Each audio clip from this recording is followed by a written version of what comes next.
For this new project, I want to make a hat, so I bought this Raffia kit and will try to follow it. I just made a small swatch piece, and as I was doing it, the whole cone of yarn just fell apart, so I have now stuffed what is left of that into a sock, and I hope that will help it stay together. And the next problem is step number 1. Start by creating a magic loop. That's not a magic I possess, so I have to watch a video and try making a magic loop for the first time. Today we're learning how to crochet the magic circle. Turns out the magic circle is not that difficult to do after all, and after that I really just followed the instructions in the booklet provided by Wool and the gang. Here you can see part of the reason why I want to make a hat. I don't love to wear sunglasses, so I usually squint until my whole face hurts. This is how far I got yesterday. I have now reached the point where I increased enough that the circumference of this hat is the same circumference as my head, so I will stop doing increases and instead just crochet in the round and make the side part of the hat. I made it to be in this slightly rounded shape I just kept putting it on my head and kind of pulling it into the shape of my head. I think you can really influence this a little bit. I think if I would have wanted to, I could have made it more flat, but I like this more rounded shape, so I'll keep going like this.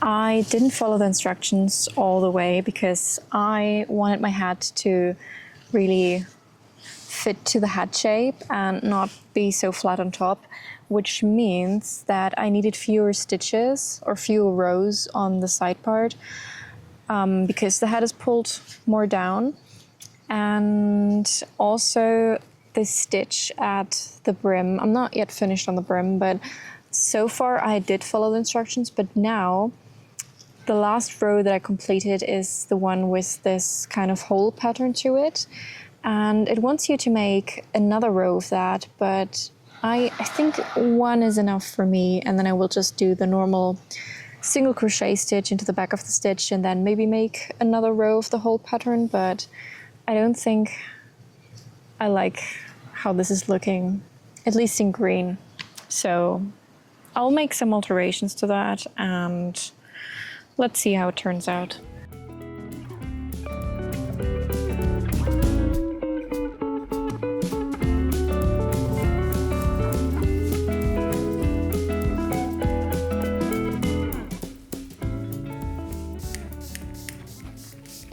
After I finished crocheting, I pulled the hat over a round shape and sprayed it with water so that I could mold it better into the desired shape.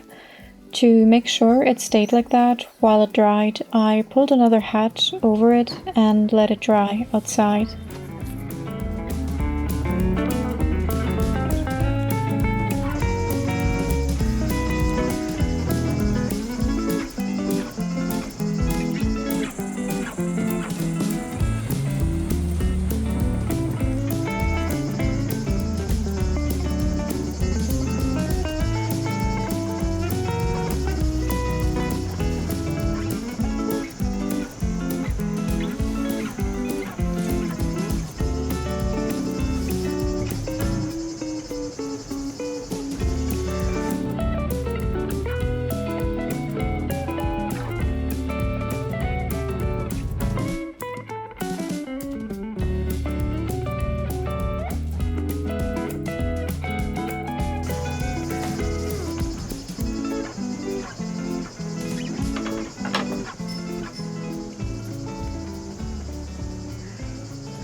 Shaping the top part went really well, but the brim was a whole nother topic.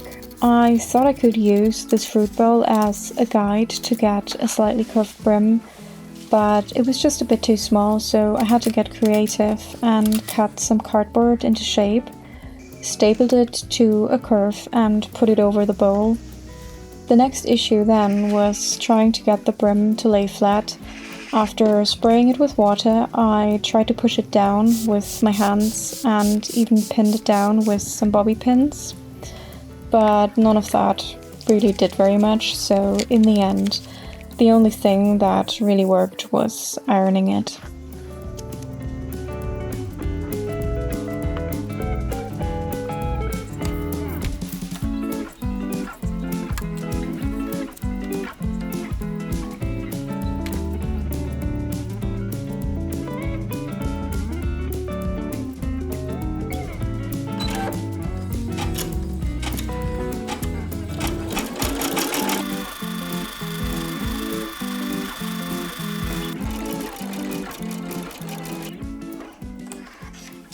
I hadn't planned to add any kind of decorations to the hat, but a friend of mine visited me and brought an embroidery machine along, so I couldn't quite resist that temptation and decided to add a small leaf to a headband.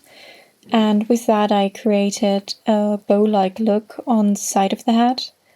Since the fabric and the yarn are in the same shade of green, I don't think it's too overloaded, or else I can still take it off later, but let me know what you think.